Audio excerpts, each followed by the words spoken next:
katakan ni oleh guys ba ini thum kathum kum sang isang ni pero kan ya mars ni thum ania boin hi to ayanda so mle mi thum to san san akanin sarin ni phone mo i phone ko lai kanin sarin i result vel in mark soidon ron kal ro atia kaina chu chu mo te haron somla ron kal ro khatia chu chu i sar te na sana kan pakala chu chu kan ma ka vel kha soya chonin result te kan rank te kan pass em kan fail en vel kha kha asoi chiang veka chonin kan au result tak khi chu na tuk tuk le ni nga mar cha hian an puang do na i classroom ma chu chu chomi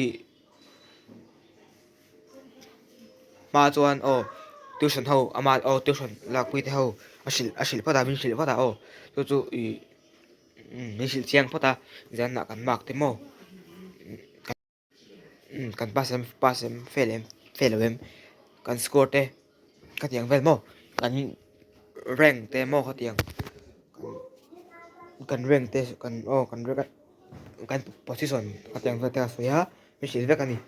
cái bộ cái xí ai sao cái gì anh sao người ta pass cái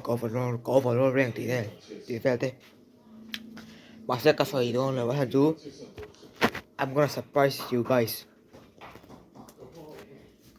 cái sẽ về cả I'm not gonna say it I'm not gonna say it I will say tomorrow the day after tomorrow nên ngon tụi cậu result buồn đi chỉ Lăng Châu cái là hai tiếng còn mù Lăng Châu cái sáng ngày cái này anh reng cái phụ tá cái pass em cái fail em kita po ha ni ya sana i sa tai dan bakala dia kan report kan pia châu ni kan report kan pia châu ni so ni min tha kan hoa ka ke chu na vai du không mấy mà sao cái đam tuổi thế mấy là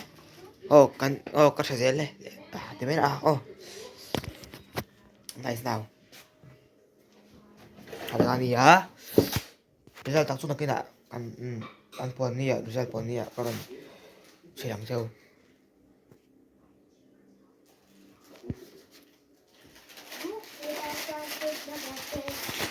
peace at a time hay analin